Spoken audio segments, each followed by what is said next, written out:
Everyone, it's Rebecca here. So this is like my third unboxing. Not really unboxing, unbagging. I got these on the same day as the discus, but I kind of wanted to put them into a separate video because they're quite different fish.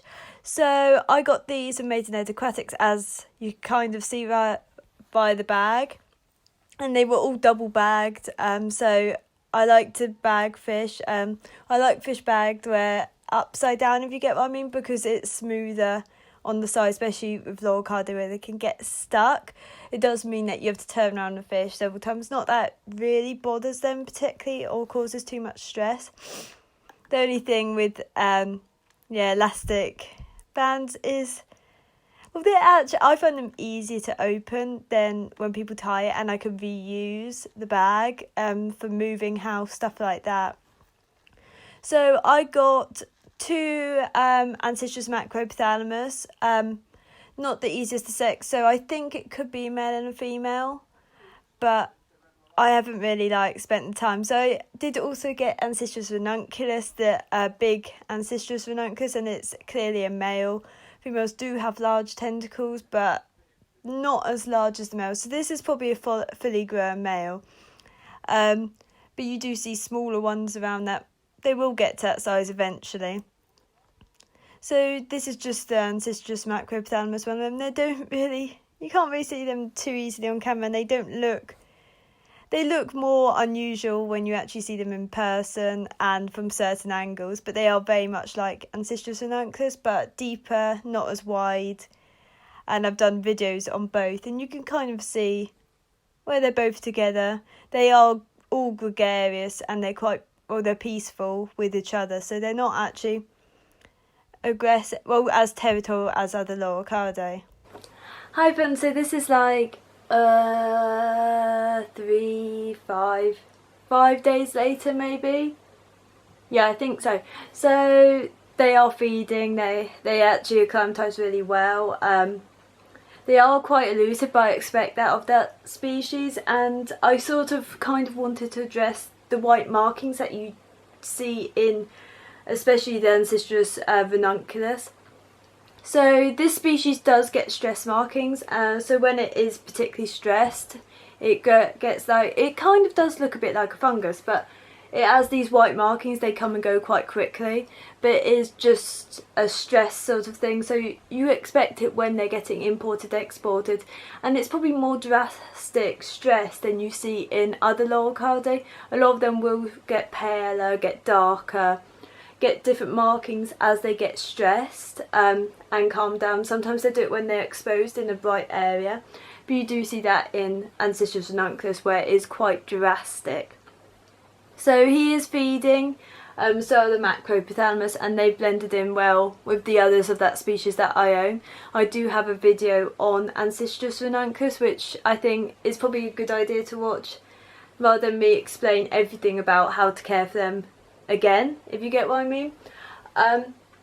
The Ancistrus macropthalamus did come into the store as Ancistrus ranunculus, as Medusas. It did state on the order form that it was actually Ancistrus macropthalamus, which I think is why a lot of stores get confused and they're identifying the fish as ranunculus when it's not. Ancistrus ranunculus comes from the Rio Xingu in Brazil, as I've explained several times, and macropthalamus comes from Colombia, which is why for quite a while you couldn't actually find Ancistrus macropthalamus in the trade at all, and that's the same with a lot of Colombian species. So you got Panek cotyledon, the blue Panek, big fish.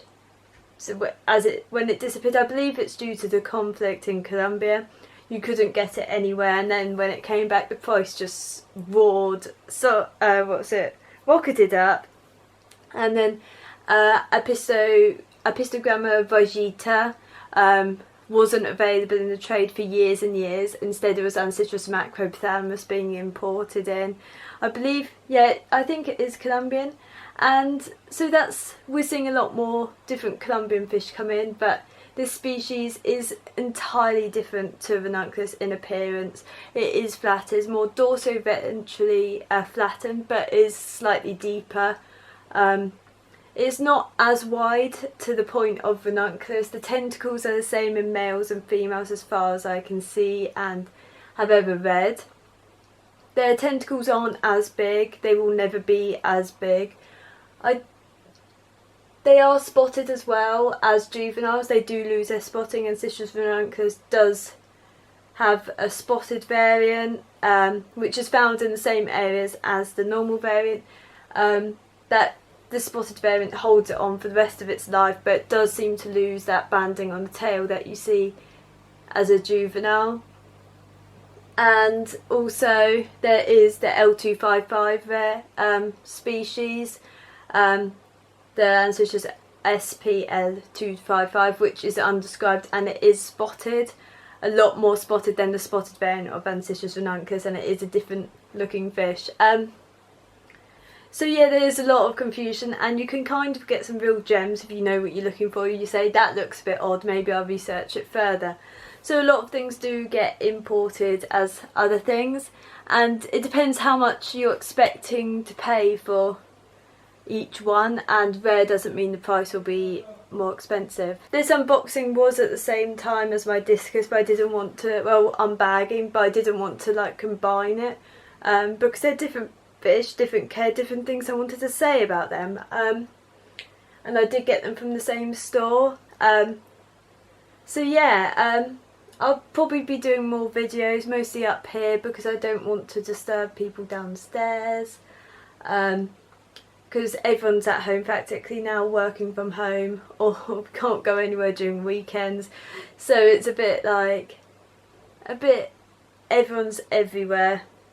So yeah, I might do videos on my houseplants. I don't know if people will be interested. I've got a few philodendrons, I've got an anthurium, I've got alocasias, I've also got my outdoor plants, so I've got hostas, I've got a few different ones from the same seller. I've got ferns, I've got a tree fern but it's a baby one, I've got monkey puzzles, I've got my ginkgo, and I love ginkgo trees. I've only got 2 of my ginkgos with me at the moment. I do have, so I've got golden dragon and the normal wild type sort of variant, and I've also got American, which is at my parents' house, which I want them to bring over when they can, which is going to be a few months. I might also film like plants in the aquarium, but not like planted aquariums. I mean like pothos plants you generally can put in aquariums, but because I've been testing out with jars of water, so not quite the same thing.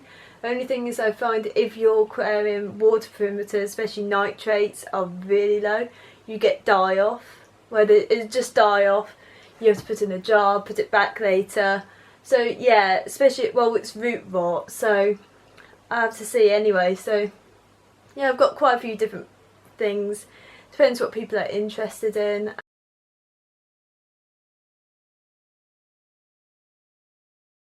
Thank you for watching. I'm always happy to answer comments, but they don't always pop up on my phone, so sometimes I'm not aware. Anyway, thank you for watching.